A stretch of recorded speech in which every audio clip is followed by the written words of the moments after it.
Welcome to The Vinyl Guide, the podcast for record collectors and music nerds. Here's your host, the biggest record nerd of them all, Nate Goyer. Oh, well, hey, everyone, it's Nate. Welcome to episode 546 of The Vinyl Guide, the podcast for record collectors and music nerds. And dear people, today we are talking one-step audiophile vinyl pressings with none other than Tom Grover Biery, who has an amazing background.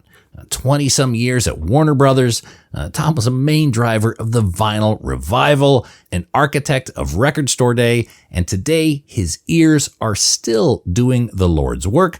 Tom has recently launched 2 new lines of one-step audiophile vinyl, Because Sound Matters and the Definitive Sound series, along with his own label, Slowed Down Sounds. And he talks about all of these today. And of course, with the background that Tom has and the label contacts that come with it, he's doing these audiophile one-step reissues for artists that can only be unlocked in the rarefied air in which Tom occupies. We're talking Dr. Dre, R.E.M., A Perfect Circle, Beach Boys, and many more are coming. Tom continues to be a pioneer of the vinyl art form, and he's putting out some amazing product. Just listen up and be amazed. Now, my advice, order these while you can. There are extremely limited numbers, which Tom will explain. Because they are a one-step vinyl process, they can only make a limited number of lacquers. So these pressings sell out very quickly. The REM one just sold out, and it now goes for like several times its original price in secondary markets. I just ordered the Pet Sounds one. There seems to be some left at Acoustic Sounds, so grab one while you can. Also, check out the Chet Baker release on Slow Down Sounds. It is an absolutely gorgeous package. I'll put a link to that in this episode page. And before we get into the interview, have you joined my Patreon yet? Because Patreon supporters got the early jump on the news and ordering some of these titles that are quickly selling out. It continues to be a good idea to become a show supporter at patreon.com/vinylguide. Not only do you get high-resolution audio, not only do you get episodes with no interruptions, you get early access to the episodes and interviews and the jump on some amazing vinyl deals before they sell out. That's patreon.com/vinylguide. It keeps me full of beer and burritos, and you get to reap the benefits.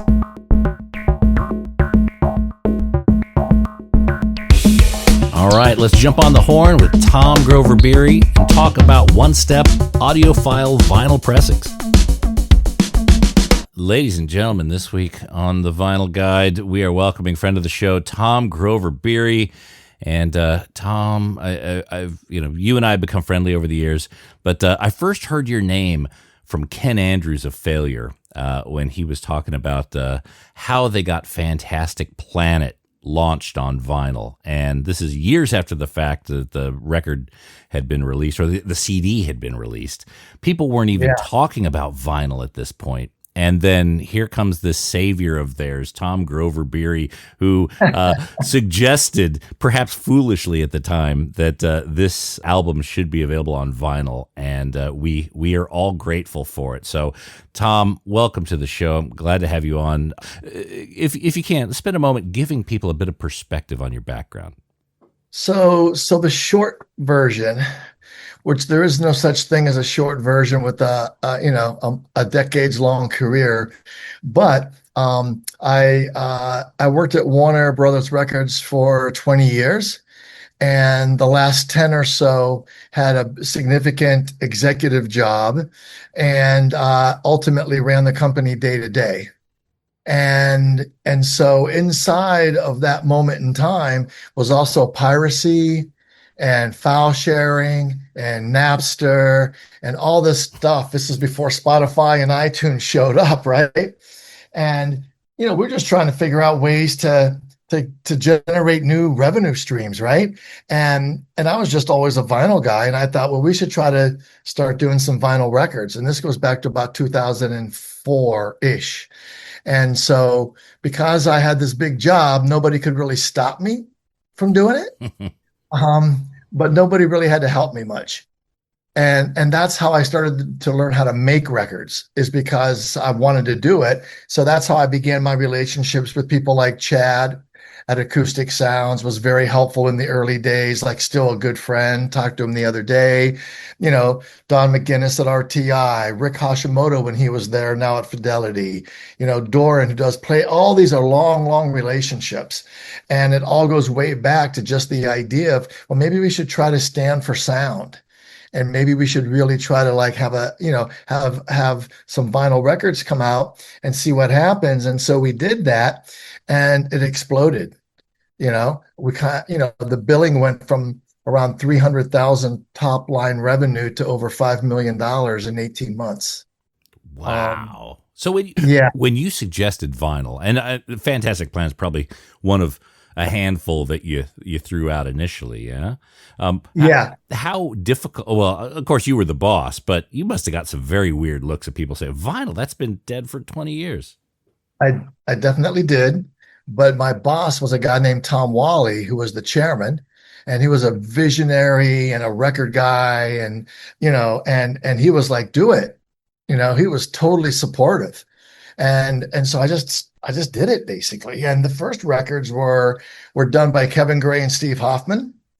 And it was a version of Joni Mitchell Blue, and it was Van Morrison, and it was more catalog records. But then we started shifting from there. And I think Wilco Sky Blue Sky. Yeah. I think Wilco was one of the first records where all of a sudden it came out as a new release on vinyl. And I want to say we did over 10,000 quickly. And that was this is going back. That's like 2008, I think. And so, it just kind of kept going from there.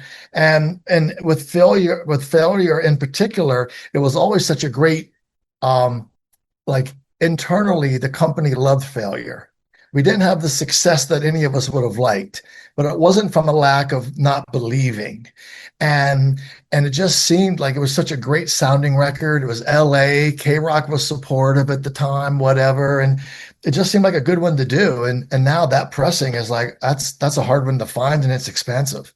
It needs to be redone again, actually. Oh yeah, because they've done a few repressings since. I have my original, but yeah, you think it's ready for a revamp?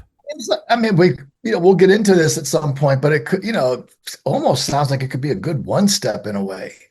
Ooh, yeah. I don't know if the audience is there for that, but man, it would sound spectacular in that format. So, but anyways, so yeah, that's where failure came into play there. Remember, we did Static X, we just started doing vinyl, and the thing that we always cared about, based on a conversation with Neil Young, Neil would always come into the company and play his new records. And one time he called up and he came in, and we were all in a conference room, and he brought in a special sound system, like way better than what we normally had. And he played his greatest hits record. And he actually played it on DVD audio. And he did a whole speech at the end, and he ended it by saying, because sound matters. And that's how the Warner brand, Because Sound Matters, began, was sitting in a room with a bunch of other people hearing Neil Young music and having the legend Neil Young actually do this impassioned speech about sound. And that's how we ended it. And to me, it just became a marketing phrase that was obvious. So now, again, the Because Sound Matters, that is the vinyl, the deluxe vinyl imprint that you have with Warner's. And then you have the Definitive Sound Series, which is Capitol and Interscope. So which artist said Definitive Sound Series? So going back a second for Because Sound Matters, we launched a website in 2008. So the Audiophile series of Because Sound Matters is just kind of reactivating it years later. And so we were early on that tip too, right? No, I mean, there were almost no online stores. I mean, I think Acoustic Sounds existed, and that was about it. So forget a major label doing it. That was unheard of at that point. And I had some great support from people, to pull that off or whatnot. And then to answer your question about Definitive Sound Series, I think we just, the executives that I work with at Interscope and Capitol, we were just trying to come up with what felt right, logo wise, just all of it. And I just always said to people, it's the definitive version of the record.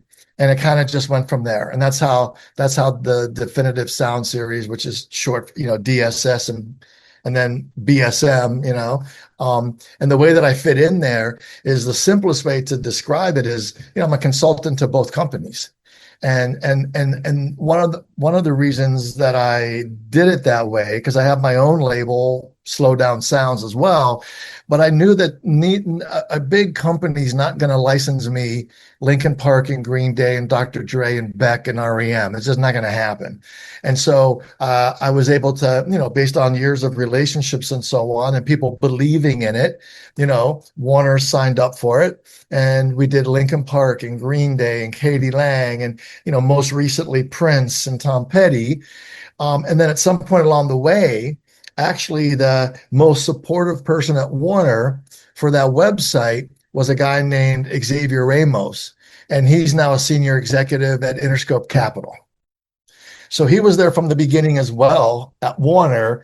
And so he just believed in the whole thing and believed in the idea of sound. It all comes back to that damn Neil Young thing, and I know a lot of people don't like to really maybe believe this or whatnot, but I mean, I see it and I live it every day that, Interscope Capital, they care deeply about sound and respecting their artist and how they care about, of course, streaming as much as possible, right? But at the same time, they care about delivering the absolute best quality. And it's the same at Warner, we've got, it's going to be a great next few months for audiophiles and superfans. I can't tell you all these records that are coming, but there's a lot of great ones. And I'll make sure that you get them, Nate, because they're your, some of these records I have a feeling are right up your alley. Knowing you, knowing the podcast, knowing your vibe in Vegas and all this stuff, right? I think you'll dig some of these. So, so that's because sound matters. That's DSS. And then my label, Slow Down Sounds, I've had for almost 10 years. That's always, so I often went back and took corporate jobs inside the music business. So I never was able to put the complete focus on it, but I have most recently put a little more time and effort in, and I'm going to put a lot more in. But, we talked about it. I think I might've sent you, I'm not sure, but, the most recent thing was Chet Baker. Yes. And Swimming by Moonlight. And that's done really well. That was a partnership with Bruce Weber, who made the documentary Let's Get Lost. And, he's working on a whole new, calls it a music video, but it happens to be like 70 minutes long, that goes with this record. Oh. So he's made videos and then put all this amazing old footage into it with new footage, and he's creating this amazing piece that goes with the album. And he was just in LA last week, and he's getting closer, but he's a super perfectionist and very passionate about Chet. And so this is not gonna be out until he's like, okay, I'm good now. But it's happening, and I've seen a rough of it, and it's great, and it's gonna be really nice to have it along with the record. And we are talking about even a second Chet of unreleased music from 40 years ago. So there's a lot to unpack there. So let me go there, because you're right. You were absolutely good enough to send me a couple of these to kind of tease the senses, and they are glorious. I've A-B'd a few of them together, like A Perfect Circle, Mur de Noms. I've got the original pressing, which is still a great pressing. The pressing that you created, I think it's the DSS. That is really next level. I mean, the bit at the end of 3 Libras where Maynard's voice just kind of lifts. It's breathtaking. It's beautiful. Yeah. And I felt like I got the impression these are kind of the final form. This is the deluxe, the prestige kind of version of this music. So it's a process, and it's the original source, right? That's most vital to the whole thing, right? Because, there's some people who, they're expensive, right? So a single record's like $100 and a double's $125. So they're not cheap, They actually feel a little cheaper to me than they did a couple of years ago because vinyl just keeps getting more expensive, you know, in general. But anyways, they are expensive. There's no around that. But, and there may be people who are like, oh, it doesn't really make a difference. A one step, it's kind of a gimmick. There's that vibe is out there as well. But I would vehemently disagree with that because I also have A and B'd. And not only have I A and B'd like a pressing, but I've A and B'd like multiple pressings, multiple sources. We gather as many sources as we can to even decide what's the best source. Because most all these records are iconic. So you've got digital sources, you've got transfers from back in the day, you have new transfers, you have them at 9624, you have them at 19224. What was the apparatus? What was the chain of that transfer? What was the chain? I mean, there's so much goes into it, right?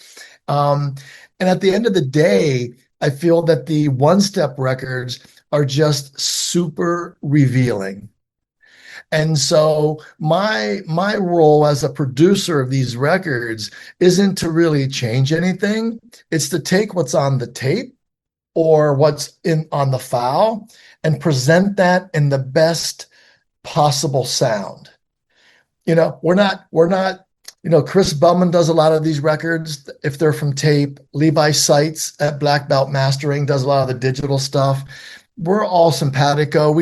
All of us talk all the time, and everyone's aligned with we're not trying to reinvent a mastering job.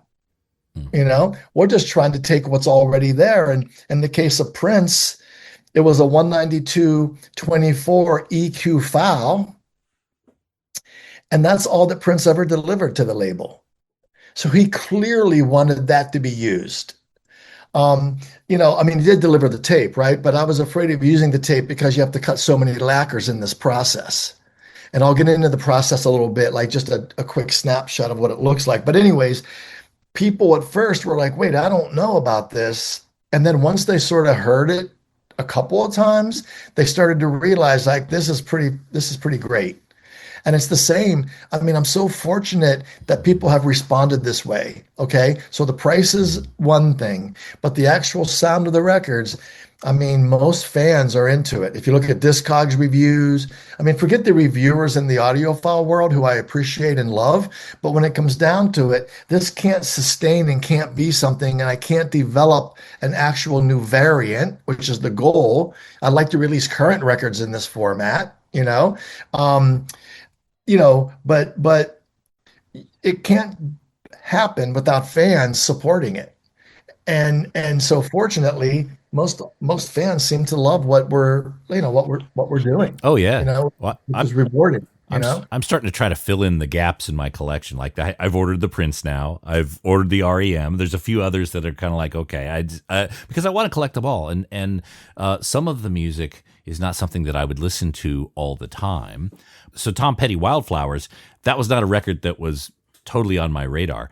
But now listening to it in this version is really rewarding, and it helps me rediscover an artist or, appreciate some of their best work. Well, Tom Petty, Wildflowers, and Beck, Morning Phase, both have great pressings all along the way.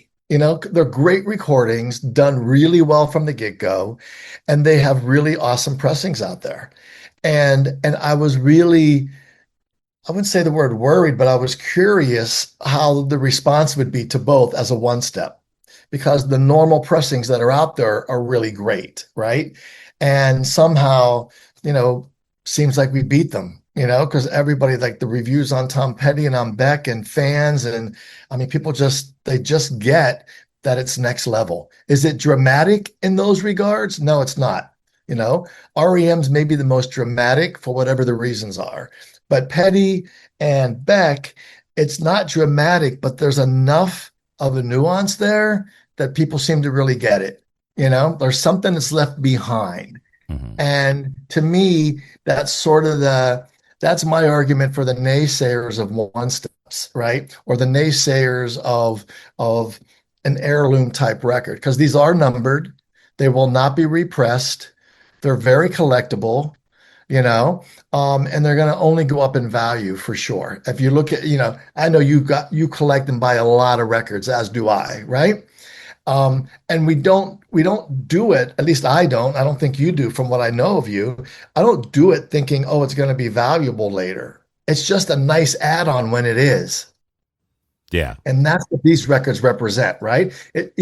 I mean, yeah, I do feel it's something that is of the quality that it won't be beat. And so therefore you can pass it on as the best pressing ever made to whoever it is, your family or a friend, or ultimately you could sell it or whatever, you know? I like that. Heirloom pressing. So you said something that I didn't realize. These are all limited. They'll never be reissued. Now, I know there was just a version of Pet Sounds announced. So Yeah. there are a finite number of those. Yeah. So yeah, so with Pet Sounds, which is so it's like a dream to be able to do it. I mean, this whole idea of audiophile records, superfan records, high quality records began a long, long time ago. Like I was saying at the beginning of the conversation, right? We cared about the quality of the pressings all the way back, like when we started 2004, 5, 6 in that area. So this isn't really new. It's just the next level. But I've been, a huge fan of Pet Sounds for a long, long time. And I can't remember how many years ago, but at some point, Gary Johnson over at Rockaway Records was telling me about this 1972 pressing as part of Carl and the Passions. And up to that point, I didn't know about it. So I have multiple copies of the original, all mono, by the way. I don't have any stereo versions of the record. I have all mono versions, but I've got a couple, two or three original pressings from different plants or whatever. And then I've got the DCC version, which Steve Hoffman did. And Chad did both stereo and mono. I think he did them at 33 and 45 maybe, but I've got the mono 33 that Analog Productions did. And I always liked them and I thought they were really good. But then when Gary, told me about, that the Carl and the Passions one, and I got it, he got it for me, I couldn't, it was like so different to me. And that just kind of sat on the back burner, and just as a fan, that was my go-to version, Can I ask, just stop real quick in terms of that Carl and the Passions? Can you briefly explain what that is? I'm not clear on Okay. that. Yeah. So yeah. So okay, in 19 I think 68, around 68, 69, somewhere in that neighborhood, the Beach Boys left Capitol and started their own label called Brother, as Brother Records. Mhm. Brother Records was distributed by Reprise. And so they did, I think, two or three Beach Boy proper releases. But at some point in 1972, Brian had produced Carl Wilson. So Carl and the Passions, he produced that record for Brother, their label, coming out on Reprise. Mm-hmm. And so at that point, somebody had the idea, maybe we should do a twofer. And they put Carl and the Passions, and then they reissued Pet Sounds for the first time. Oh. And that is, I have it somewhere. But oh right, we're not doing video. So but Carl and the Passions and the Beach Boys Pet Sounds were together. At the same time in 1972, Pet Sounds came out as a standalone in Canada with a brown cover instead of the green cover.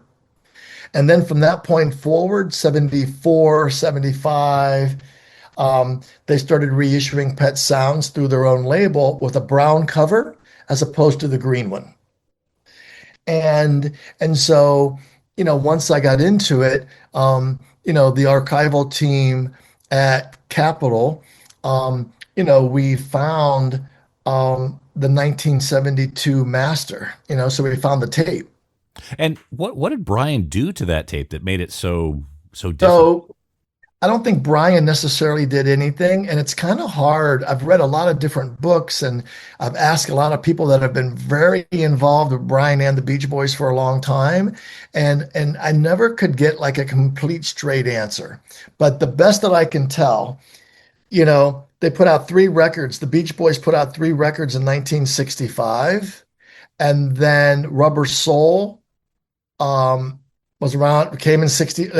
So much was happening, and it was kind of the beginning of the idea of an album. Everything was pretty much 45s, right? It's pretty much singles and radio songs. And I think, there was just so much pressure on Brian, to get this record done. And, he'd taken, I mean, think about Pet Sounds and think about at that moment in time, the vocal dubs, the harmonies, the instruments. I mean, you can't even believe he did it, you know? Um, and then, the Beach Boys themselves were touring because Brian didn't tour with them at that point. And they came back, and I don't think they really liked it that much. And the Capitol executives definitely didn't like it. And I can only imagine, based on working with artists all these years that I have, I'm sure Brian must have been hurt by that and disappointed. And I think from that point forward, I mean, there's work that was being done on this record in April for a release in May. So I feel like the first versions of the record, because no one cared. It's all different in the history of Pet Sounds, but in that moment, 66, 67, it wasn't very successful. Much bigger in the UK, thanks to Paul McCartney and the Beatles, had a nice run there in the top 10, not in the US. And it just seemed like everybody just rushed it out. So when they got ready to do this reissue, I believe that, it was, I think Carl more than anyone, but they went to Artisan, which was like a great mastering house. And it just seems like they took their time and just tried to balance things out a little bit more. And that whole wall of sound that is so bombastic, it still is on the 72 pressing, but it's just tamed a little. And it just allows the whole presentation to be, I don't know, it just seems more balanced, And we've sent a lot of test pressings out to people, and everyone who's heard it so far seems to definitely agree, And again, there's 400 variants. There's 400 versions of this record, man. That's a lot. So this version that is coming out on DSS, that is the 72 version, where they had 6 years or so to really understand why Pet Sounds was so special. In the hurricane of 66, like you said, they had a month to mix, or if that. Yeah. But now they were able to breathe a bit and focus on kind of what made that album special. That's what I think. That's what my research has said. That's what there were notes on the tapes. Not many notes, but there were like little comments. There were, I mean, the actual tape box has a date of 1975 on it. So on all the media and the liner notes and stuff, I always say circa 1972, because we never could actually find an actual tape that said 1972. And we could never determine if these tapes might have just been, when the date 1975 might have been put on them when they came back to Capitol, right? Because they were at Reprise. There's a lot of missing information about what's there. But what we for sure know is that the tapes sounded just like a white label promo from 72, right? We had Chris Bellman lined up the record and the tape at the exact same time, and even the spacing between the songs matched perfectly. Okay. And even today, it's unusual, by the way. So it was really a clue of like, we don't know that this is like that very original tape, but we definitely knew that it matched exactly that pressing. It was an EQ tape. So Carl or whoever was mastering that tape that day, they did EQ it, and they did it the way that they clearly wanted it to be presented. And Chris didn't touch it. We just ran the tape, and he transferred that onto a lacquer, right? So what you hear is definitely, what was on that tape. And we didn't.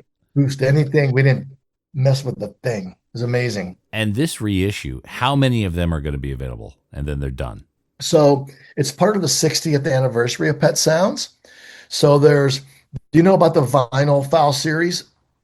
No, share.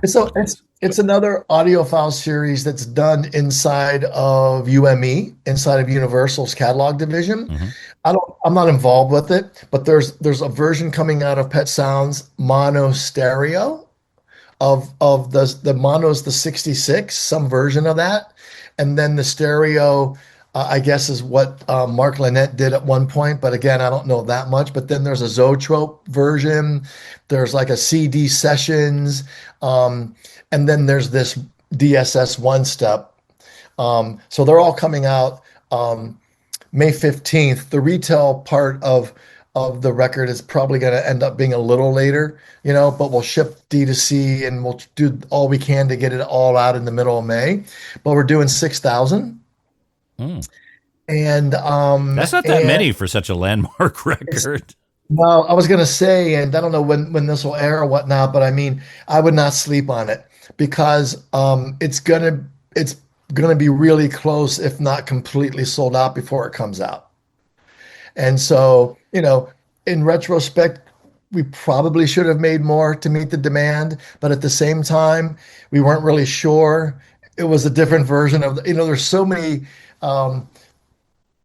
much criteria to think about, and because we don't repress the records, and again, if we viewed it differently, if Interscope Capitol viewed it differently, we could just repress the record, and just keep doing as many as possible. Right. But that's kind of not the vibe.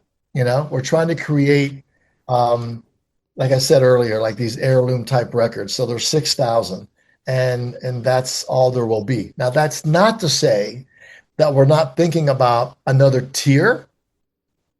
That might be the master, that 72 master, but it's not going to be in a beautiful slipcase. It's not going to be numbered, and it's not going to be a one step. Right.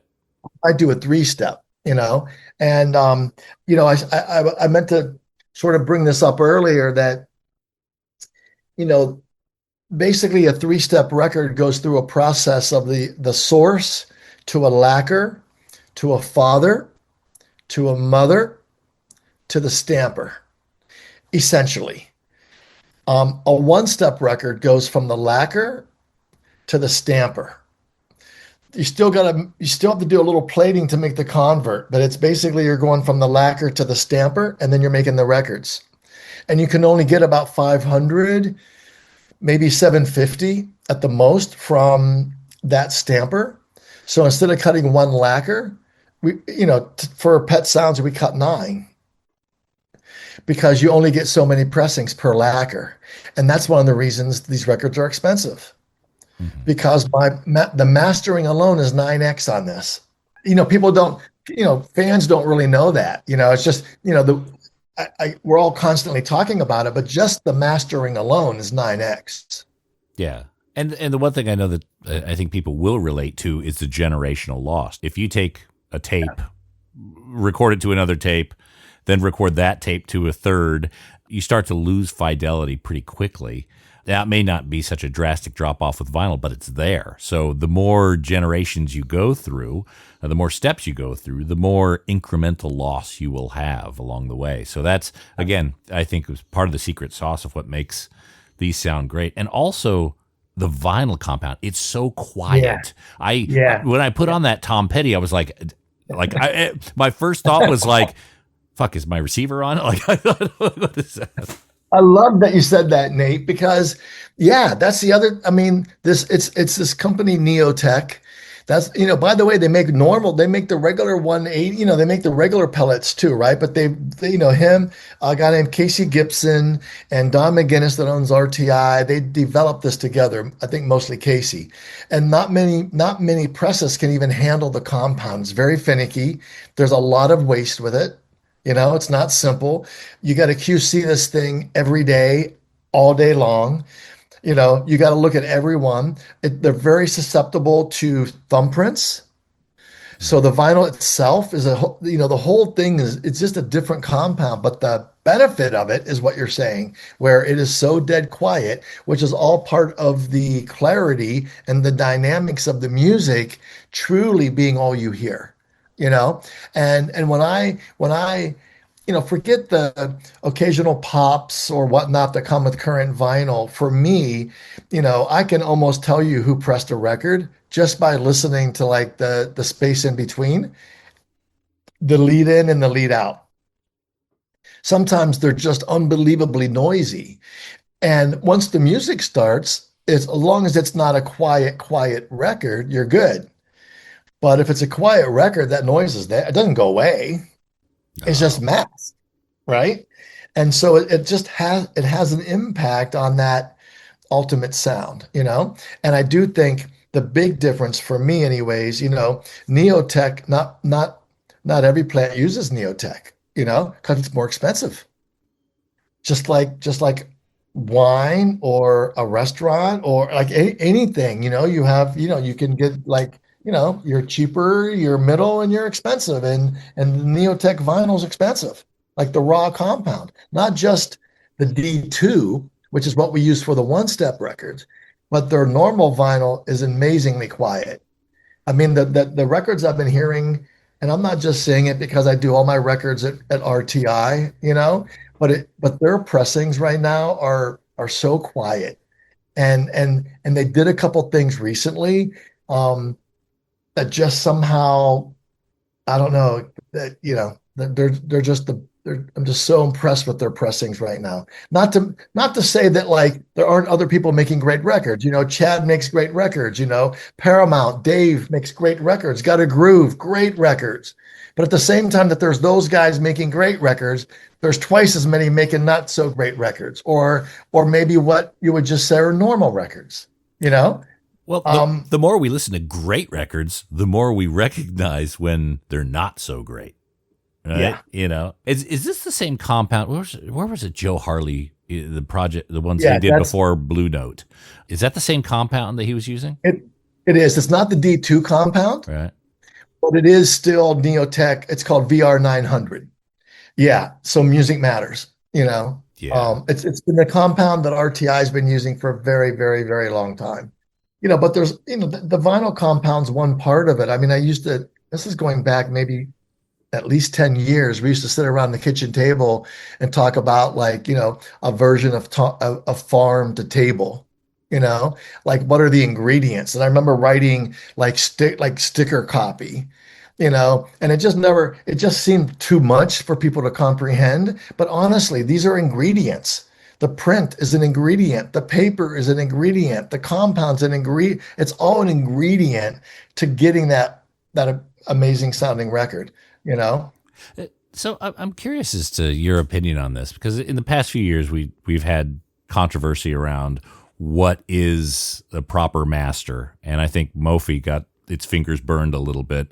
And there was a discussion at the time about creating a standard so people understand, just like you said, a farm to table, what their sources are, how this has come together, the elements that come together for creating a record. Now, it may be overkill for 98% of the listeners, but for the minority, for us super nerds, we kind of want to know. What are your thoughts on that? So, first of all, I think that every year during Record Store Day Summer Camp, Illuminate, that tracks sales in the U.S., they do a presentation, not on sales, but they do a lot of exit polls, and they ask fans a lot of questions.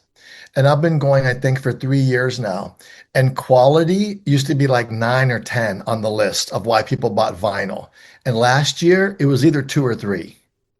So even younger vinyl buyers are realizing that there is a difference between pressings and between the process. So I think, if it was only, I'm not naive to think that everyone cares, but I think more people care today than they did 3 years ago. And more people will care in 3 more years than they did today. So it's the quality, the transparency of where this where the music's made will start to get more and more traction. And, there were comments on some of the forums and a couple places when they started seeing, because sound matters and also with DSS, I'm very transparent on the back of the slipcases, the source, everything about it. And people were suggesting, oh, that's because of what happened with MoFi, right? Because they were sort of claiming that it was coming from tape, but they had one step in the process that flipped it, to a DSD stream. But that's not why. I was putting transparent information about pressing records from the very beginning in 2005. So we didn't do it as like a legal thing because they got in trouble or anything. No, Yeah. it was not a response at all. Like I was saying, 10 years ago, we were sitting around my kitchen table, with like Casey Gibson and Rick Hashimoto and people we were like doing stuff, and vinyl was like happening, and we were like ingredients and writing this stuff down. So yeah, it's not because of what happened with MoFi. It's because I really believe that people should know, like you said, it's the nerd in all of us, but the nerd is getting bigger. Right. People are interested in the ingredients. Even my kids are reading food packages way more than I ever did. They want to understand the source because there's a lot of suspicion out there, and Yes. and a lot of it's founded, right? So Yeah, agreed, 100%. So it'd be interesting to fast forward a few years, and maybe there will be some sort of standard for, putting these things out. Well, the other thing too is that to me, it's not about what the information is. It's just providing the information so that people know. Like, if it's a digital source, fine. I've done one steps from a digital source. No problem. If it's from a vinyl master that was made, if like wherever it's from, wherever it was pressed, whoever did the work, everyone's making a living. Everyone's just trying to, put out good stuff, basically. Some do it better than others, but everyone's committed. I don't know anyone who's not committed or passionate about what they're doing when it comes to making records. Some are better than others, but no one's just phoning it in, so to speak. When you're pressing millions and millions and millions of records a year, it's a little different than pressing 1 million a year. Your criteria is a little different. Mass production is different than like niche, Well, I disagree. I think there are a few people phoning it in, but but look again, but I agree with you. From a digital source, I'm okay with that. To me, it's like, and I lost zero respect for MoFi through this process because I know to me, I still trust them. They're like a chef, right? And they're going to bring me a meal. I trust that they're going to provide a good meal for me, and whether I'd like it or maybe there's other options or whatever, but they have my trust. Look, you look at the Robert Johnsons. Every Robert Johnson song we have is sourced from a 78 record. So yes, 100%. A tape source does not equal, No. It's an indicator, but it doesn't equal the top quality. I agree. And I thought that like when it came to MoFi, I just thought like, do you like the record or not? Yeah. I mean, I buy dollar records I love, and I've bought $75 records. I wonder why I bought it. I mean, I don't understand why people got so crazy about it, because to me, either you like it or you don't. You enjoy listening to Bob Dylan at 45 RPM, great. Well, I think it was the honesty. I think that was where it kind of got I them. guess, That's, but, yeah. So when you consider a title, what's the criteria? Like, how do you assess whether these should be put out on DSS or Because Sound Matters? What needs to be in place for those? So, there's not a massive amount of criteria, truthfully. Like there's a group of us at both Warner and at Interscope Capitol, and they're very engaged in the whole process, and we kind of we go through certain things that we think make sense. There are some managers that are way more into vinyl and into the idea of what that can mean from a fan perspective for their artist than others. Some people take some convincing.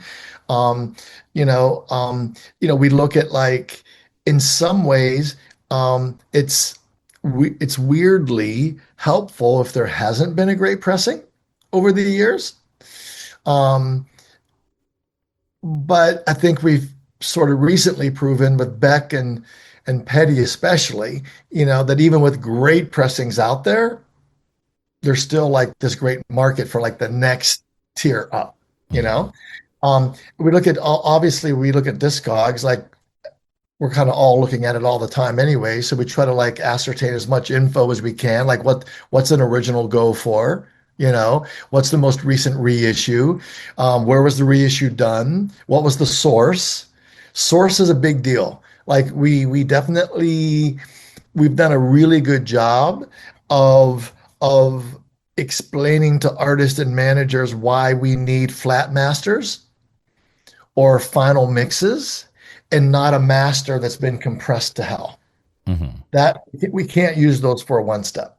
It defeats the whole thing. So everyone's been really supportive from an artist's perspective. And of course, they're involved all the way. They get to approve every test pressing. None of this is happening in a vacuum. This is all happening collectively with artists and managers, right? And some more than others want to be involved and hear test pressings. Some don't care, but the idea that it's a collaborative effort with each manager and artist makes it all. Yeah, I mean, I just don't think there's any other way to do something like this if they're not at least aware and supportive in some level. Are you finding, because a lot of the titles that you press are out of the 90s or early 2000s, that a lot of those flat masters are missing? Is it more difficult to find materials that are not compressed to hell, that were not made with CD first in mind? Um, well, first of all, the lane of the 90s and the 2000s, because so much of it is digital, was neglected by the traditional third-party audiophile companies. I mean, they probably wouldn't license most of these records anyways, but even if they would, like a lot of people are purist about that, and I'm not, because that would be taking decades of some of the greatest music ever made out of the idea of like definitive sounding record, right? Hmm. Um, and so um, the ones where there's not a great source you don't know about, no one knows about because we don't do them. Hmm. There's definitely artists that we've wanted to do that there just hasn't been the right source. But almost so far, all the records we've done are either from tape or 192, 96, 24, either a vinyl master or a flat master or final mix. Again, I wouldn't do a one step that came from a CD master. Right. I wouldn't do one. I wouldn't do a one step if the only source was what was available on streaming or a CD, unless it was done from the get go without compression. Okay. There are CDs that I would consider hi-fi CDs. Like I'm almost obsessed with hi-fi CDs right now Hmm. because they're like cheap as hell. It's the best value in music. I'm not a purist. I love my vinyl. But, so there are CDs that sound amazing that could maybe make a really great one step, but we just haven't done that yet. We haven't had to do that yet. You know, most of the things that we haven't gone all the way on are because there's like a 44 116 or there's a 44 124. Um, my Chet Baker record on my own label was 4824. It came originally from tape and then was transferred. And that's not a one step D2 pressing, but it's an audiophile pressing. And that came on 4824. Neil Young Harvest Moon is a 4824 recording. Sounds phenomenal, Well, you know? I think Failure Fantastic Planet is 44.1. It was made on 8 ATs. I can't remember. Are you sure there wasn't 9624 at some point? I think they said Oh, when I no. talked to Ken, they recorded it on the Alesis That's right. ADATs. Yeah, Yeah. which And that was recorded a 44. yeah. Yeah. Yeah. Um, you know what? I'm making a note actually, because I'm gonna ask the guys over at the Warner Archive about that just to see, because again, that pressing sounds people love that pressing that we did. I'm But talking it's not a multi-tracks though, so it could have been mastered completely. Yeah, but Yeah, maybe it's worth asking. I go to Cobuzz a lot because Cobuzz, if it's 9624, if there's a 9624 file on Cobuzz, it's a good indicator that there is a 9624. Like some version of a proper file. mm, You know, and sometimes in the 90s and early 2000s, bands recorded in Pro Tools, but they still mixed to tape, and then they went back, to digital. So when you can find those tapes, whether they're compiled or not, it's another indicator of like, oh, I bet you those sound really good. You know? Um, yeah. the one thing I've also noticed about these pressings that you're doing, the artwork. Again, I don't know if that's part of the criteria, but I have yet to see a record in either of these series where the artwork is a little dodgy or a little pixelated. It seems like you've had access to high resolution versions of the imagery. Yeah. Again, it's because I do it inside the big companies, and there are people there that are experts at finding this stuff. It's not random like a third party license where someone just sends you what you have to use. That happens. Most third parties are like that. And that's not my situation. And so there are people like experts doing all the big, they're running departments, and they're helpful. And so that's why these packages look so great. And it's funny that you bring that up because we did Lionel Richie Can't Slow Down, which wasn't an obvious record. And I'm really happy that we did it. We need to sell more of them. There's still like too many that haven't sold. We've had some amazing reviews recently, but at that period of time in the early 80s, everything was flipping. Digital was just beginning. Programming was different, and these were all real musicians playing. And the recording is phenomenal. But it's funny that you bring up the art because I've had multiple people mention that particular cover, it is like, it's so perfect. And we didn't really do anything different. We didn't like say, oh, let's try to really make sure it pops or anything. It's just because we have experts inside these companies that are able to find you know, as close as we can get to the real deal, you Yeah. know? And a lot of this stuff I would assume doesn't exist. So, I mean, some of the artwork that's done in the 90s is probably still on a hard drive at the bottom of some landfill. So the fact that some of these records just look as sharp as they do. And another thing, and the packaging, like I've got quite a few audiophile pressings. Sometimes they're a bit cumbersome. They take up big sections of my shelving, which is starting to become problematic. These are nice and thin, and they're very quick to open and get out and then put away, which is kind of a benefit for me because if there's a record tucked away in a box set, part of my brain will count that as a negative when it comes to the actual playing experience. I'm assuming you guys thought this whole thing through. We did. And again, I'm a huge fan, right? I buy these records. So I have the boxes just like you. And it also drove me crazy. Like, why is there all this excess waste? And so that's why we did them. That's why the one steps that I do, these audiophile records they're in a beautiful, very sturdy, scuff resistant slipcase, but it's thin, and it's just enough to fit a gatefold, whether it's a double gatefold or a single gatefold, and that's it. And it just takes up so much less space. And then the other thing, to your point, it's so easy to take the record out. you know and it used to drive me crazy exactly what you said, basically. The big box sets with the lids on them, and then you're taking the lid off, and then there's like some other paper that doesn't mean anything. And I mean, these one-step records are all just straight reissues, essentially. So we're not adding tons of other music to them. We're not adding lots of, photos. We're not, it's not a deluxe like box set mentality. It's a reissue. It just happens to be the best sounding reissue that you're ever going to hear. Is there a universe where the entire Beatles catalog has a very similar treatment to this? That would certainly be a dream, you know. It's funny because I keep thinking if Pet Sounds might help someone, someone somewhere go, Loosen oh that man, up. yeah, maybe. I don't know. I mean, look, I've got most all the original UK mono Beatles records. Starting around, I think there was a series in 76. They're called the double EMI boxes. And those are great sounding records. It's been done so many times.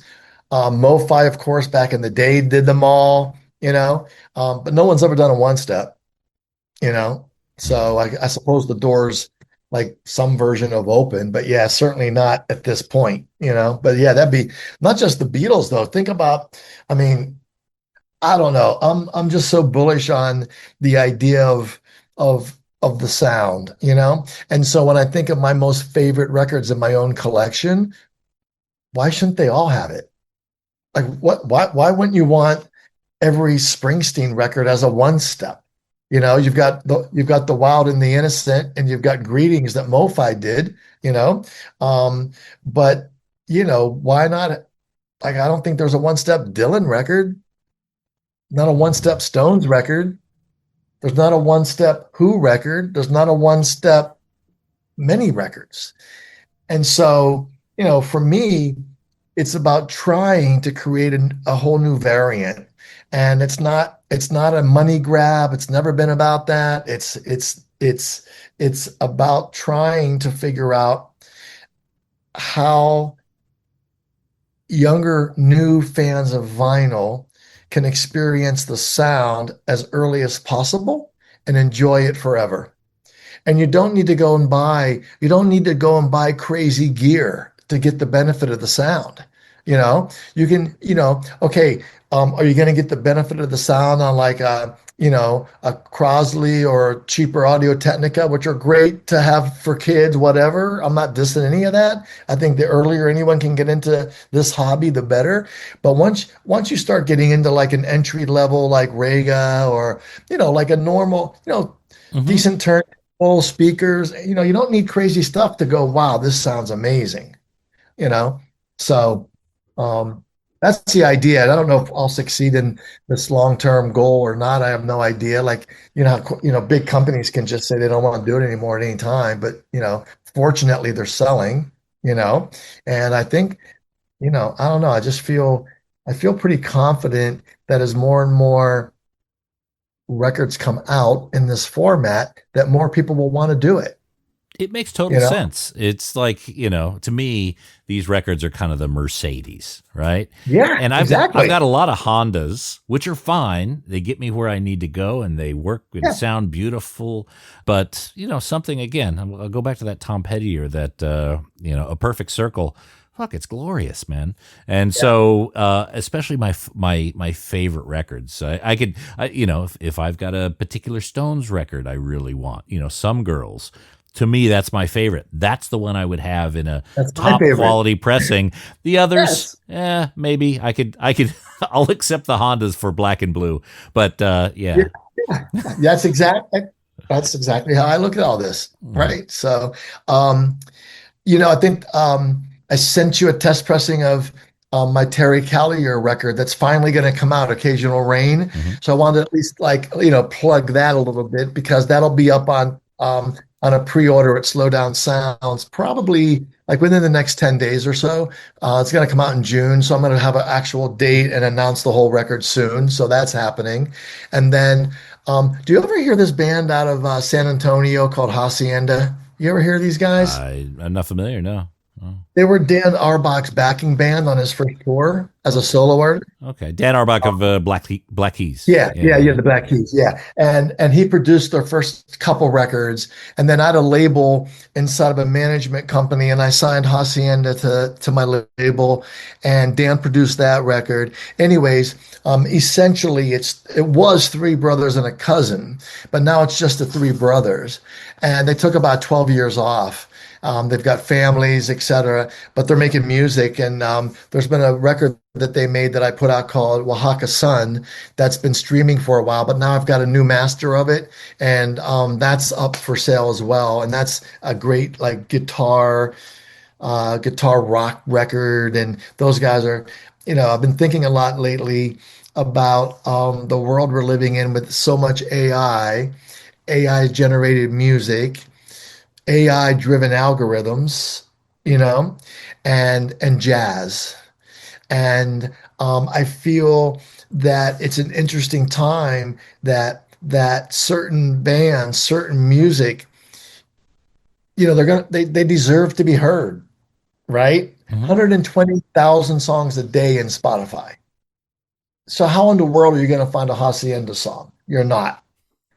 So how do you figure out? Do you just say, well, no one cares? No, you can't do that with great music and art. You got to find another way around.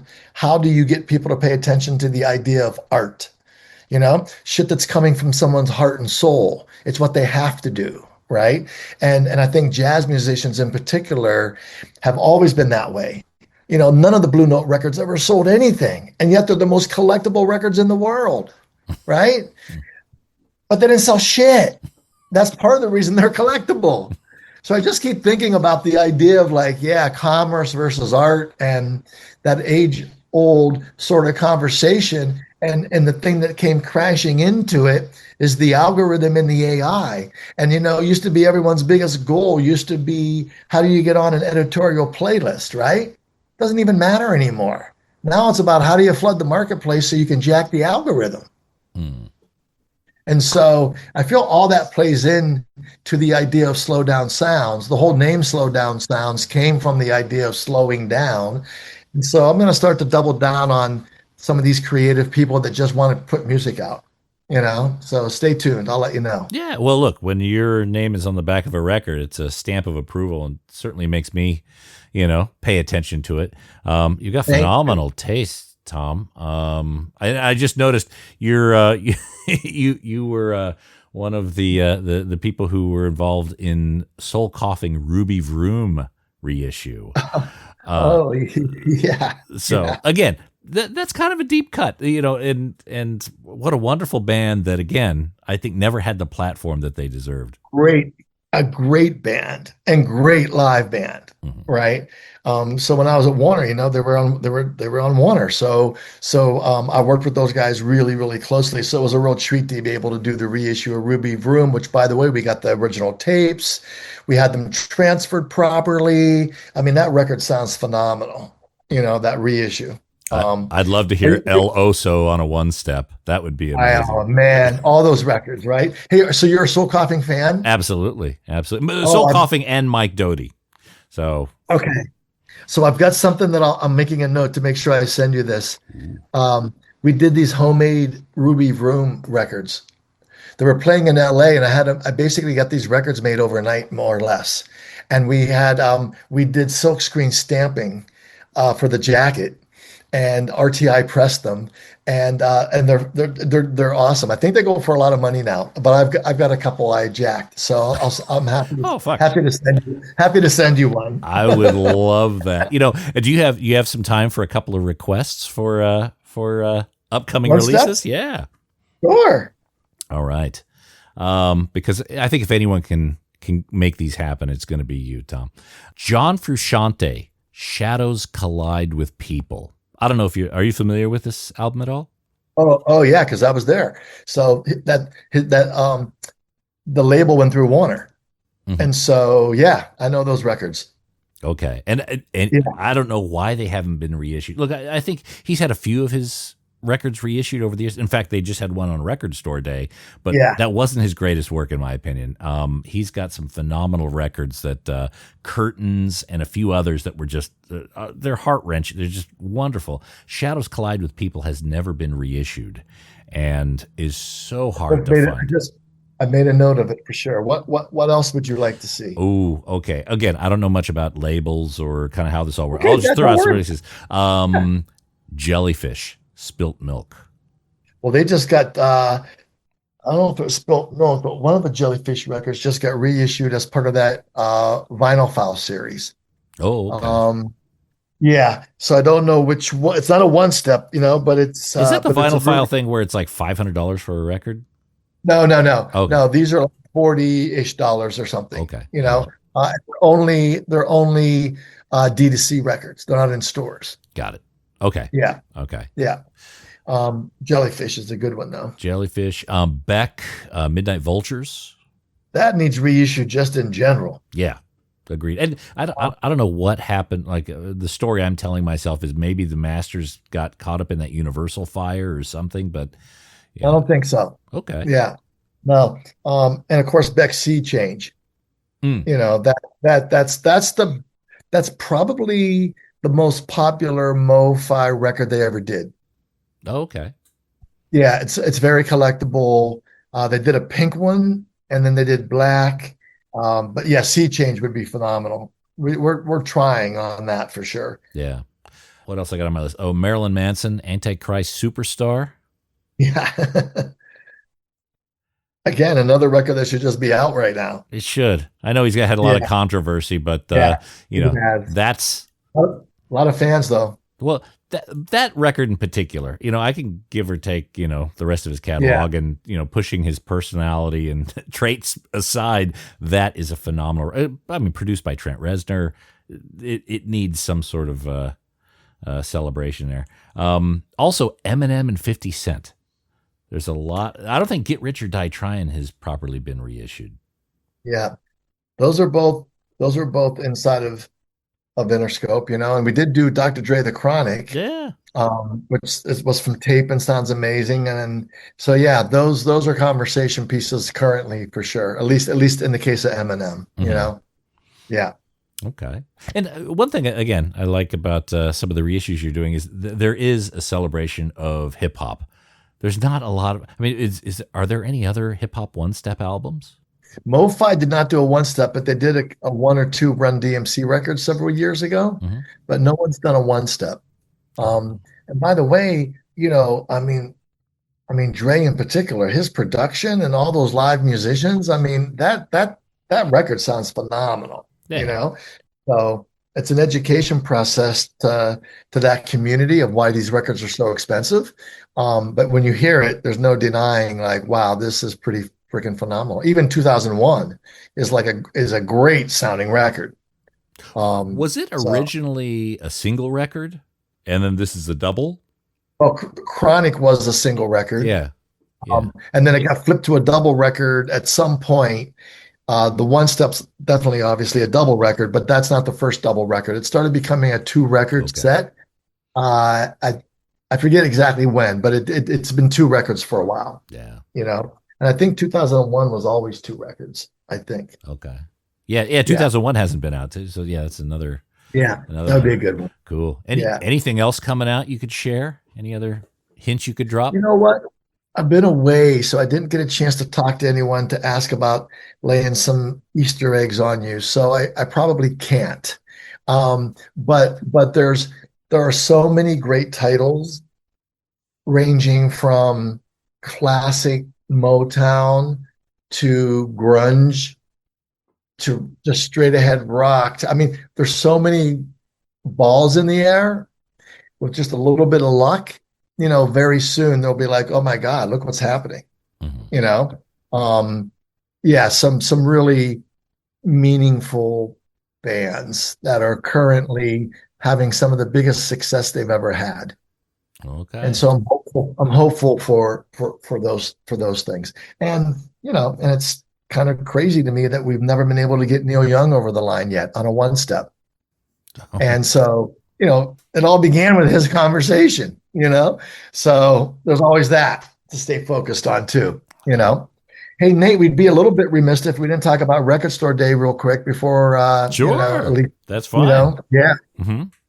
Yeah. So that's another thing that I did back in the day is, Michael Kurtz, Eric Levin, I can't remember, all Chris Brown. There's like, different people that were involved in the very beginning, but they were trying to get this idea of a holiday celebrating record stores off the ground, and nobody would give them a budget.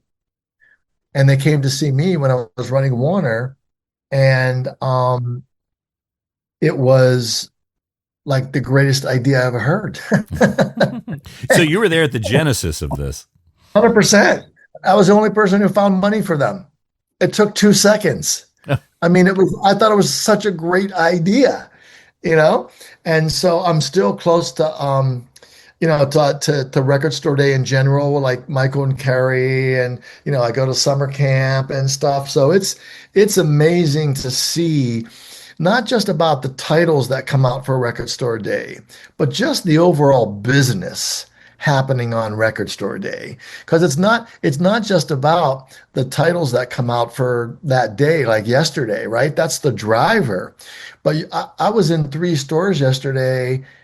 I mean, people were just buying everything, it seemed.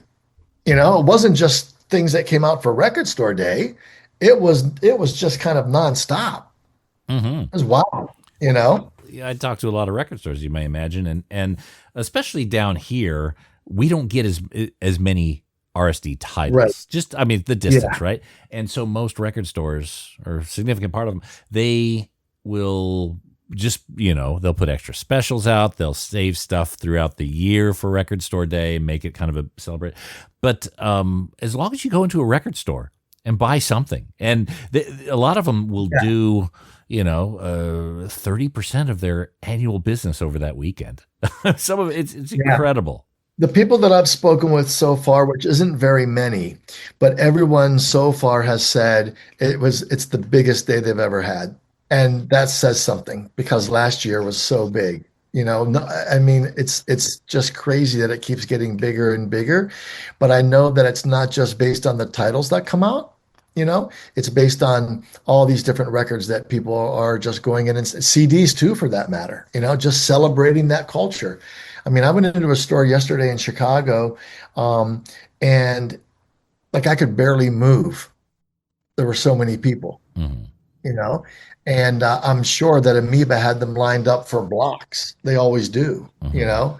Here in LA. And I just think it's such a great day to, I mean, every day is kind of Record Store Day for you and me, but it is great to see how casual people get brought into the fold. And, I was down, you know, um, visiting Andrea and Reg at Sims, which is one of the indie coalitions here. There's like the Department of Record Stores, there's Ames and there's Sims. So I was down in Birmingham maybe a month or so ago, and, went to Seasick Records. It was just popping with people. I mean, just people buying records and hanging out. And now there's this amazing vinyl bar behind it that's, this guy started. It's High Dive, Hi-Fi bar. Amazing sound system. I mean, the whole hi-fi bar culture, it's everywhere now. Mm-hmm. It's not just in like New York and LA, or clearly, obviously, forever in Japan, right? But it's like there's like these things are popping up all over the place. So the whole culture of the shit that we love, it's amazing to see it continue to grow. It's really exciting. Yeah, I know there are a lot of people with opinions on Record Store Day, and to me, whether someone wants to pick up a David Bowie picture disc or not, that's to me, that is someone who is enjoying music, who's spending a bit of money, who's allowing themselves to spend money on something that they will learn from and enjoy. I think nothing but good can come from it. And it clearly has, because we now have a whole nother generation, possibly too, of people who really value the music and the tactile experience. And that's something that was in real danger of getting lost for some time. Yeah, and you're totally right that that there are conflicting opinions from some people, you know. But I find that most of those opinions are very general and also, not really. I just don't really know that they're that valid, because even if you don't want to participate in the overall idea of like these select records or whatever, don't you want to celebrate your store? Mm-hmm. Like, don't you want to try to get as many people to come in and shop as possible? Like, if you don't want to do that, okay, then maybe you're valid. But if your whole idea of having a store is to make a living and to be able to like sell music to people, I don't have any idea why you wouldn't think that's a great day. you know, like don't spend all your money on the new shit they're putting out. But not to celebrate that day is foolish. Yeah. You know, I mean, Record Safari, that store, you've been in there a bunch of times, whatnot, they don't bring in any of the new releases, but they celebrate Record Store Day. They got 25% off. They put out 700 new used records. The culture of Record Store Day is very much inside Record Safari, even though they don't have one new title. I don't know anyone who celebrates Record Store Day more than Alex over there. Yeah. And to be fair, Record Safari at Coachella did have all the titles. Yeah. Right? Oh, they had the RSD. Okay, yeah. He's all over the place. I love how I see him pop up all over the place. And oh yeah, talk about like that guy's deep, man. Yeah, fully. But we're newbies. We're newbies compared to him. Well, Tom, it's been such an amazing conversation, and I've always wanted to have you on the show. Thank you for making the time. And again, what you're doing here for the vinyl community and the music community is absolutely outstanding. I mean, not just the releases and everything, but the history and your excitement about it. It really is infectious. And I think awesome. You're the butterfly that's kind of waved its wings and made changes throughout the world. So we do thank you for your service, sir. Final question. How'd you get the nickname Grover? Oh my goodness. It's an old radio name from years and years ago. I started out being on the air and working in record stores. And honestly, like it basically just, the guy was like, "Oh, you can't be Tom. That's a dumb name to be on the radio, Grover." And I wanted the job so bad, I didn't give a shit what he called me. And it began like that, and it stuck.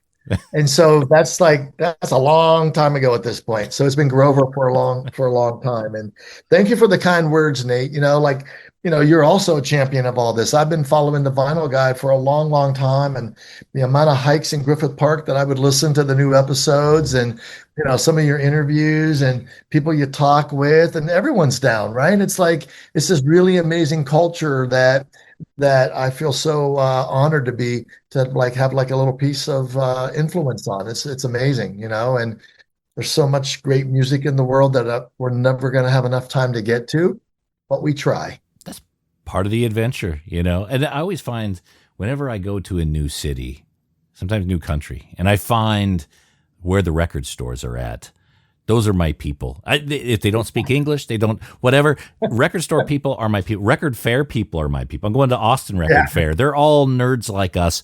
And the neighborhoods that the record stores are in, you'll have the good burrito shops. You'll have the excellent coffee.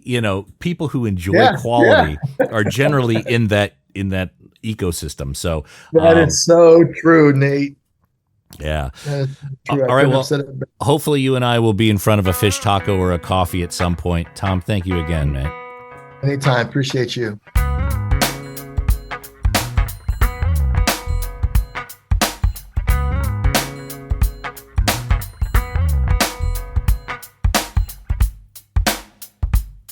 Lovely man, that Tom Grover Biery. Always wanted to have him on the show. Glad we made it happen. And he's doing some amazing stuff. These records sound absolutely gorgeous. They really do. So grab one, A/B it with one of your other favorite, pressings of that album. And I'm pretty sure you're probably going to go back and try to restock up on others. They really sound that good.